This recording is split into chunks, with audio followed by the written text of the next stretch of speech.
जम्मू काश्मीरमधील पर्यटकांसाठी आकर्षणाचे केंद्र असलेल्या पहलगाम येथे दहशतवादी हल्ला झाला। या हल्ल्यात आतापर्यंत 26 पेक्षा अधिक पर्यटकांचा मृत्यू झाल्याची शक्यता आहे, तर असंख्य पर्यटक जखमी झाले आहेत। दरम्यान अजित पवार गटाच्या नेत्या रुपाली ठोंबरे पाटील जम्मू काश्मीर येथे कुटुंबासोबत पर्यटनासाठी गेल्या होत्या, मात्र त्या अडकल्या आहेत। त्यांनी व्हिडिओ शेअर करत तेथील परिस्थिती सांगितली, तसेच महाराष्ट्र सरकारला विनंती देखील केली। मी माझ्या पूर्ण फॅमिलीसह आम्ही सर्वजण श्रीनगर जम्मू काश्मीरला फिरायला आलो होतो।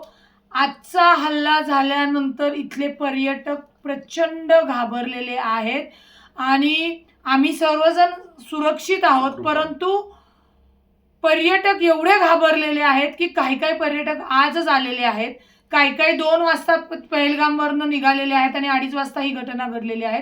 काहींच्या पर्वत आणि त्याच्यानंतरच्या फ्लाईट्स आहेत। त्याच्यामुळे माझी महाराष्ट्र शासनाला विनंती आहे, माझी मुख्यमंत्री देवेंद्र फडणवीस साहेब, अजितदादा उपमुख्यमंत्री आणि केंद्रीय मंत्री मुरली अण्णा यांना विनंती आहे की इथे जे पर्यटक अडकून पडलेले आहेत त्यांना उद्या तात्काळ येण्यासाठीची सुरक्षित सोय करण्यात यावी, कारण का प्रचंड घबराट आणि सगळे पर्यटक आपल्या लहान लेकरा बाळांसोबत काश्मीरला खरं फिरायला आले होते। ही घटना म्हणजे काल आम्ही पहलगामला गेल्यानंतर आम्हाला असं कोणतंही वातावरण जी परिस्थिती वाटली नाही, परंतु आजची परिस्थिती ऐकून जेव्हा आम्ही गोंदाला म्हणजे गुलमर्गला होतो, गोंडोलाला होतो, तेव्हा आम्हाला तातडीने सगळ्यांना तिथला परिसर रिकामा करायला लावला।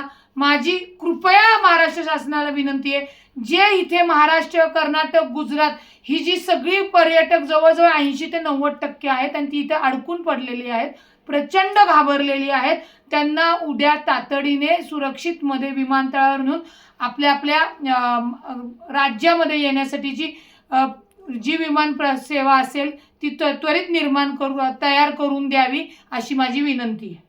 सोशल मीडियाच्या भाऊ गर्दीत विश्वासार्हतेने चकाकणारे नाव म्हणजे लेट्सअप मराठी। सगळ्या नागरिकांना ती स्पीच लेट्सअप वरील मुलाखती म्हणजे विचारांचा खजिना।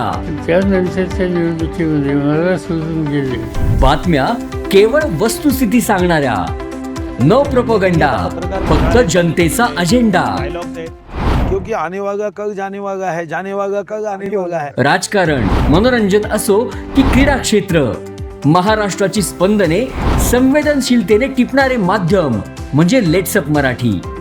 जगासोबत एक पाऊल पुढे राहण्यासाठी लेट्सअपचे ॲप, सोशल मीडिया आणि वेबसाईट सोबत कनेक्टेड रहा।